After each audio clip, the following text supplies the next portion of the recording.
Hello guys, welcome to our channel. आज इस video में हम सीखने वाले हैं कि हम डिफरेंशिएशन कैसे करते हैं। बिल्कुल बेसिक से सीखने वाले हैं। सारे रूल्स, सारे फार्मूलाज हम इस वीडियो में सीखेंगे, तो वीडियो को एंड तक ज़रूर देखिएगा। तो सबसे पहले हम डिफरेंशिएशन का मीनिंग जान लेते हैं कि डिफरेंशिएशन होता क्या है। तो हिंदी में अगर हम देखें डिफरेंशिएशन का मीनिंग, तो उसका मतलब होता है तोड़ना। मतलब किसी चीज़ को छोटे छोटे भागों में कन्वर्ट कर देना, उसको हम डिफरेंशिएशन बोलते हैं। तो डिफरेंशिएशन का सिंबल होता है ये dy/dx, और इसको बोलते कैसे हैं? Differentiation of y with respect to x। मतलब y को डिफ्रेंशिएट करना विद रिस्पेक्ट टू x के साथ, इसको ऐसे बोलते हैं। मतलब फॉर एग्जांपल हमारे पास dz/dy है, तो इसको हम बोलेंगे कि differentiation of z with respect to y, इसको हम ऐसे बोलते हैं। तो आइए कुछ फार्मूलाज हैं। तो सबसे पहले हमारे पास फार्मूला है d/dx of x raise to power n। मतलब x raise to power n को हमने डिफ्रेंशिएट करना है विद रिस्पेक्ट टू x, और इसका फार्मूला होता है ये, जो पावर में n है वो सामने आ जाता है और x की पावर जो है वो एक कम हो जाती है। मतलब n सामने आ गया, n into x raise to power, पहले n था, इसकी पावर 1 माइनस हो जाएगी, x raise to power n minus 1। तो ये फॉर्मूला होता है यहाँ। तो n कोई भी नंबर हो सकता है। अब एक एग्जाम्पल से समझते हैं। जैसे हमारे पास क्वेश्चन है dy/dx of x raise to power 5, यानी कि x रेज टू पावर 5 को हम डिफ्रेंशिएट करेंगे विद रिस्पेक्ट टू x। अब यहाँ पर n हमारे पास क्या है? 5 है। तो हम इस फॉर्मूले की मदद से इसका डिफ्रेंशिएशन निकालेंगे। कैसे आएगा? अब फॉर्मूला है कि n सामने आ जाता है। अब यहाँ n 5 है, तो 5 जो है वो सामने आ जाएगा, और x raise to power n minus 1, यानी कि n से 1 माइनस करके x की पावर आ जाएगी। मतलब x raise to power 5 minus 1, तो ये आ जाएगा 5 into x raise to power 5 minus 1 4।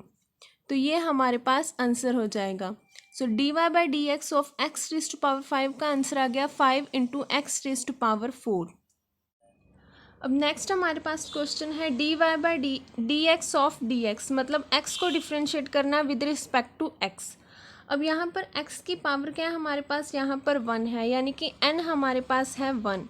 तो अब इसको कैसे सॉल्व करेंगे? तो n सामने आ जाएगा, यानी कि 1 सामने आ जाएगा, और x की पावर जो है वो 1 एक माइनस हो जाएगी। तो मतलब x raise to power 1 minus 1, तो ये आ गया 1 into x raise to power 1 minus 1 0। और हमें पता है कि किसी भी नंबर की जो पावर 0 होती है तो उसका आंसर होता है 1। तो मतलब यहाँ पर x रेज टू पावर 0 का मतलब क्या हो गया? 1। सो 1 इंटू 1 इज इक्वल टू 1। तो मतलब किसी भी नंबर को उसी के साथ डिफ्रेंशिएट करते हैं तो उसका आंसर आ जाता है 1। अब नेक्स्ट हमारे पास क्वेश्चन है d θ/d θ। अब यहाँ पर x कोई वेरिएबल था, अब यहाँ पर थीटा कोई वेरिएबल है। तो सेम यहाँ पर क्या आएगा? थीटा की वैल्यू 1 है, यानी कि n हमारे पास 1 है, तो 1 सामने आ जाएगा, और थीटा की पावर जो है वो 1 माइनस हो जाएगी। मतलब 1 into theta raise to power 0, और anything raise to power 0 is equal to 1। So इसकी वैल्यू भी हमारे पास 1 आ जाएगी। अब एक और क्वेश्चन है d/dx ऑफ एक्स स्क्वायर। अब यहाँ पर n की वैल्यू हमारे पास 2 है।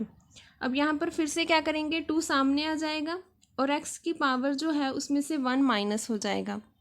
सो 2 into x raise to power 2 minus 1 1। तो x रेज टू पावर 1 मतलब x, तो ये आ जाएगा 2x। तो ये हमारा आंसर। नेक्स्ट हमारे पास है d/dx of c is equal to 0। अब यहाँ पर c जो है वो कांस्टेंट है, कोई भी नंबर हो सकता है। तो मतलब कि अगर किसी कांस्टेंट का हम डिफ्रेंशिएशन करते हैं तो उसका आंसर हमारे पास हमेशा 0 आता है। इसको एग्जांपल के साथ देखते हैं। d/dx of 2। अब 2 यहाँ पर कांस्टेंट है, और किसी भी कांस्टेंट का डिफ्रेंशिएशन हमारे पास 0 होता है, तो इसका आंसर सिंपली हम 0 लिख देंगे। नेक्स्ट हमारे पास है d/dx ऑफ a। अब यहाँ पर a भी हमारे पास यहाँ कोई कांस्टेंट है, जैसे यहाँ पर c किसी कांस्टेंट को रिप्रेजेंट किया था, ऐसे ही a कोई भी कांस्टेंट को रिप्रेजेंट कर रहा है। तो मतलब differentiation of constant is equal to 0 होता है, मतलब a का डिफ्रेंशिएशन भी हमारे पास 0 आ जाएगा। अब हमारे पास कुछ फार्मूलाज हैं डिफरेंशिएशन को सॉल्व करने के लिए, हमें इन फार्मूलाज की ज़रूरत पड़ती है। तो आपको ये फार्मूलाज जो है वो याद करने हैं। तो पहले 2-3 फार्मूले तो हमने ऑलरेडी देख चुके हैं, उनकी एग्जांपल्स भी देख चुके हैं। फर्स्ट फार्मूला है d/dx of x raise to power n, n कोई भी नंबर है तो इसका आंसर होगा n x raise to power n-1। Next है d/dx of x is equal to 1। Next है d/dx ऑफ c कोई भी कांस्टेंट है तो किसी भी कांस्टेंट की डिफरेंशिएशन जो है वो 0 होती है। नेक्स्ट हमारे पास है differentiation of sine x। Sine हमारे पास ट्रिग्नोमेट्रिक फंक्शन है तो इसकी वैल्यू, इसका डिफरेंशिएशन हमारे पास cos x होता है और cos x का डिफरेंशिएशन हमारे पास माइनस साइन x होता है। नेक्स्ट है हमारे पास tan x। tan x का डिफरेंशिएशन हमारे पास सेकेंड स्क्वायर x होता है और cot x का डिफरेंशिएशन हमारे पास माइनस को सेकेंड स्क्वायर x होता है। नेक्स्ट हमारे पास डिफरेंशिएशन है सेकेंड x का, तो इसका आंसर होता है second x into tan x। और नेक्स्ट है हमारे पास कोसेकेंट x, उसका डिफरेंशिएशन होता है minus cosecant x cot x। अब नेक्स्ट हमारे पास फार्मूला है d/dx of k into x। अब यहाँ पर k जो है वो कांस्टेंट को रिप्रेजेंट कर रहा है, मतलब ये कोई भी कांस्टेंट है तो इसकी वैल्यू आ जाएगी हमारे पास k। अब ये कैसे हम एग्जांपल्स के थ्रू समझते हैं। पहली एग्जांपल है हमारे पास d/dx of k sin x। अब यहाँ पर k जो है वो सीधा बाहर आ गया तो हम यहाँ पर k को बाहर लिख लेंगे और डिफरेंशिएशन हमारी होगी sin x के साथ, तो k को हम ऐसे लिख लेंगे। और हमने अभी देखा कि sin x की जो डिफरेंशिएशन है वो cot x होती है, तो मतलब यहाँ पर हम लिख देंगे, इसका आंसर आ गया cot x। तो इसका फुल आंसर आ गया हमारे पास k cos x, तो ये हमारे पास आंसर आ गया। तो मतलब बेसिकली जो भी कांस्टेंट होगा उसको हम बाहर निकाल देंगे और जो भी अंदर वेरिएबल बचा है उसका हम डिफरेंशिएशन कर देंगे। इसको एक और एग्जांपल के थ्रू समझते हैं। d/dx of k into x square. अब यहाँ पर k कांस्टेंट है, इसको ऐसे ही बाहर निकाल लिया और बाकी जो वेरिएबल जो फंक्शन है उसको ऐसे अंदर लिख लिया, उसका डिफरेंशिएशन करेंगे। अब ये जो है यहाँ पर ये फार्मूला लगेगा x raise to power n का। यहाँ पर n की वैल्यू हमारे पास क्या है, 2 है, तो इसकी वैल्यू क्या आ जाएगी, k एज इट इज़ आएगा तो 2 सामने आ जाएगा और x की जो पावर है उसमें से 1 माइनस हो जाएगा, तो जाएगा k into 2 into x raise to power 2 minus 1 1, तो ये हमारे पास आएगा 2kx। ये हमारे पास आंसर आ गया।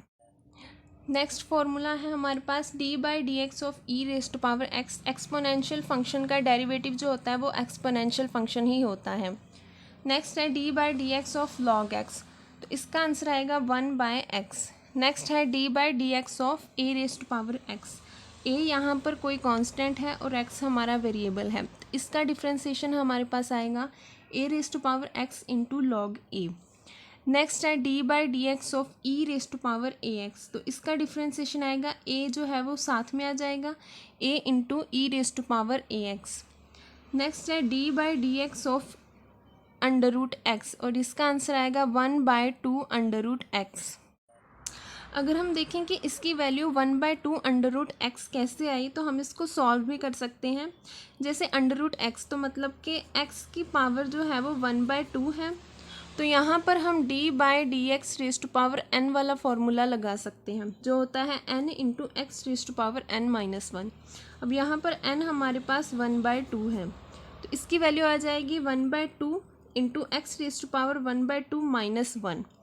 तो अगर हम इसको फर्दर सॉल्व करेंगे तो x raise to power 1/2 minus 1, ये हमारे पास माइनस 1/2 आ गया, तो माइनस में हम इसको नीचे लिख सकते हैं। So 1/2 into x raise to power 1/2, और इसको हम ऐसे लिख सकते हैं 1/2 √x। तो ये हमारे पास ये आंसर आ गया। लास्ट फार्मूला है हमारे पास d/dx ऑफ 1/x। इसका आंसर होता है -1/x²। इसको भी सॉल्व कर सकते हैं। 1/x को हम लिख सकते हैं एक्स रेज़ टू पावर -1, मतलब n की वैल्यू आ गई -1, तो इसका आंसर आ गया -1 into x raise to power -1, तो ये आ गया -1 into x raise to power -2। तो इसको -2 को एक्स रेज़ टू पावर -2 को नीचे लेकर जाएंगे तो x² बन जाएगा, तो इसका आंसर हमारे पास ये है। अब हमारे पास कुछ रूल्स हैं डिफ्रेंशिएशन को सॉल्व करने के लिए, हमें कुछ रूल्स को फॉलो करना पड़ता है। तो हमारे पास पहला रूल है, हमने पहले भी किया हुआ है फॉर्मूलाज में, कि अगर हमारे पास डिफ्रेंशिएशन है किसी भी वेरिएबल का कांस्टेंट के साथ, तो कांस्टेंट जो है वो बाहर आ जाता है और उस वेरिएबल की डिफ्रेंशिएशन होती है। इसको एग्जांपल के थ्रू देखते हैं। d/dx of 6x²। अब 6 यहाँ पर कांस्टेंट है और x² यहाँ पर वेरिएबल है, तो कांस्टेंट हमारे पास बाहर आ जाएगा और जो वेरिएबल है उसकी हम डिफ्रेंशिएशन करेंगे। तो यहाँ पर वेरिएबल है x², मतलब इसको हम d/dx ऑफ x⁴n, इसके जो फॉर्मूले हैं उससे सॉल्व कर सकते हैं। तो यहाँ पर n हमारे पास क्या है 2, तो यहाँ पर क्या आएगा 2 सामने आ जाएगा और x⁴2 जो है उसमें से 1 माइनस हो जाएगा। तो 6 को 2 के साथ मल्टीप्लाई किया 12 आ गया, और x⁴2 माइनस 1 यानी कि x⁴1, और यह हमारे पास आ गया 12x। ये इसका आंसर हो गया। नेक्स्ट एक और क्वेश्चन है d/dx ऑफ 12 cos x। तो 12 कांस्टेंट है, इसको बाहर ले जाएंगे और बीच में जो फंक्शन है उसका हम डिफ्रेंशिएशन कर देंगे। अब डिफ्रेंशिएशन ऑफ cos x हमारे पास होता है -sin x, तो इसका आंसर आ गया -12 sin x। अब नेक्स्ट हमारे पास रूल नंबर 2 है कि अगर हम किसी दो वेरिएबल्स का प्लस करके या माइनस करके उनका डिफ्रेंशिएशन करेंगे तो वो कैसे होगा। तो उनका डिफ्रेंशिएशन हम कैसे करेंगे, d/dx ऑफ u प्लस या minus v is equal to du/dx plus minus dv/dx, मतलब कि हम उन वेरिएबल्स को अलग अलग डिफ्रेंशिएट करेंगे। एग्जाम्पल के थ्रू समझते हैं। अब यहाँ पर हमारे पास दो वेरिएबल हैं x⁵ और sin x, बीच में माइनस का साइन है। अब ये एक वेरिएबल है और ये एक वेरिएबल है, इन दोनों को डिफ्रेंशिएट करना है तो हम अलग अलग डिफ्रेंशिएशन करेंगे। कैसे करेंगे, इसको हम लिख सकते हैं d/dx of x⁵ minus d/dx of sin x। जैसे ये फॉर्मूला में दिया हुआ है, u को अलग से डिफ्रेंशिएट किया और v को अलग से डिफ्रेंशिएट किया। अब हम इसको डिफ्रेंशिएट करेंगे x⁴n वाले फॉर्मूले में, n यहाँ पर 5 है तो हम इसको लिख सकते हैं 5 इंटू x⁵5 माइनस 1 4 माइनस यहाँ पर sin x की डिफ्रेंशिएशन cos x, और ये आंसर हमारे पास आ गया 5x⁴ माइनस cos x। ये हमारा फाइनल आंसर आ गया। एक और क्वेश्चन है। अब यहाँ पर हमारे पास 3 फंक्शंस हैं, इन तीनों का हमने डिफ्रेंशिएशन करना है।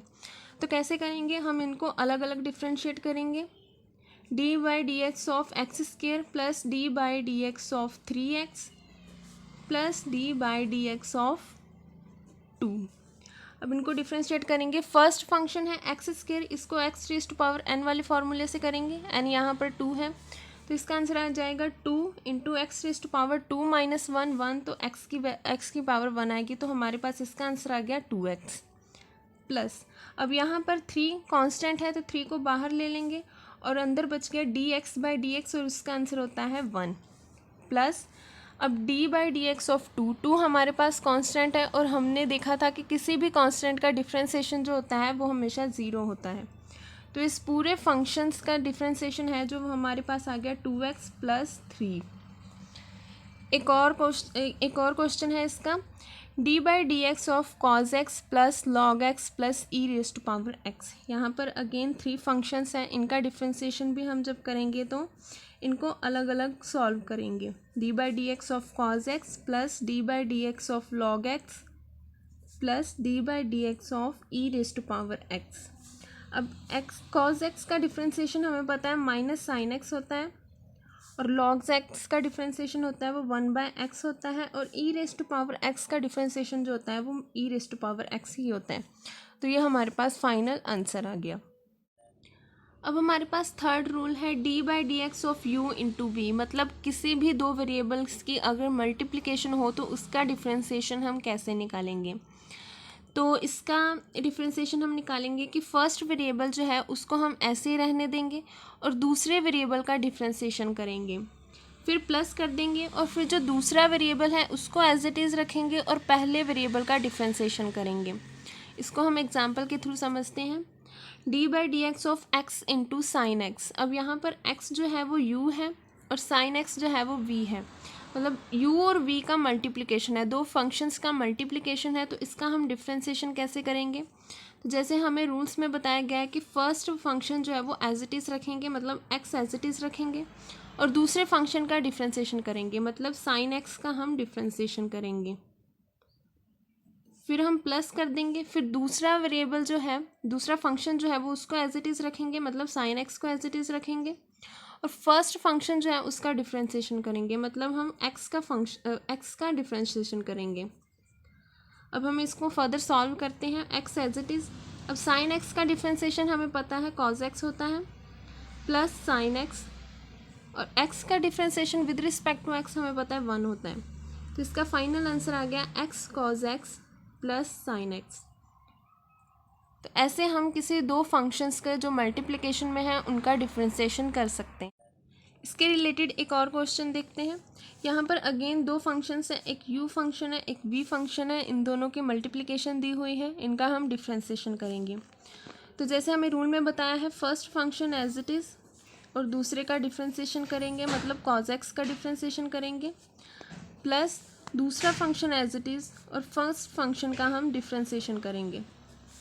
इसको हम फर्दर सॉल्व करते हैं। तो first function as it is, दूसरा फंक्शन cos x का डिफ्रेंशिएशन हमें पता है माइनस sin x होता है, plus cos x as it is, और दूसरा function d by d x of 2x, 2 यहाँ पर कांस्टेंट है, तो हमने रूल्स में देखा था कि कांस्टेंट जो वो बाहर आ जाता है, जो वो अंदर फंक्शन होता है उसका डिफ्रेंशिएशन होता है। सो x का differentiation with respect to x हमारे पास 1 आ जाएगा। इसको हम फर्दर सॉल्व करेंगे तो ये हमारे पास आएगा -2x sin x plus 2 cos x, तो ये हमारे पास फाइनल आंसर होगा।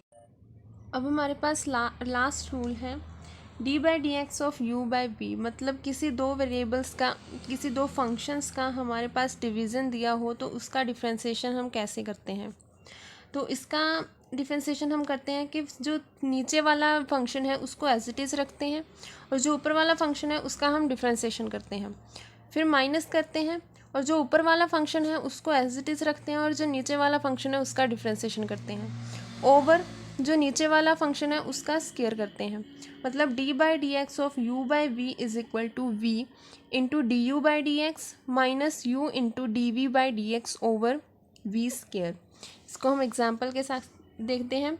D by d x of x by sine square, यहाँ पर एक्स जो है हमारे पास यू फंक्शन है और साइन एक्स जो है वो वी फंक्शन है, मतलब दो फंक्शंस के हमारे पास डिवीज़न दी हुई है।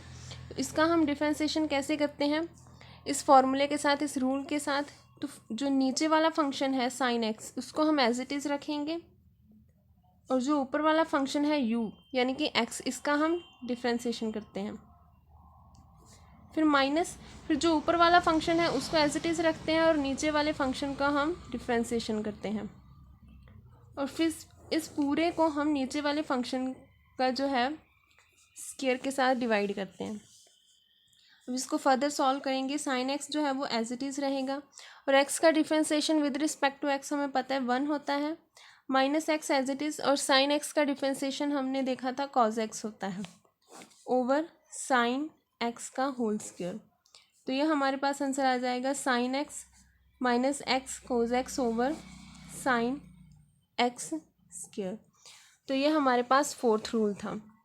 तो यहीं पर हमारी वीडियो एंड होती है। आपको वीडियो अच्छी लगी हो तो हमें ज़रूर बताइएगा, लाइक करिएगा, शेयर करिएगा और सब्सक्राइब करिएगा इस चैनल को। तो ये हमारे पास लास्ट क्वेश्चन है, इस क्वेश्चन का आंसर जो है हमारे कमेंट सेक्शन में बताइएगा, और बताइएगा कि वीडियो कैसा लगा हो। Thank you.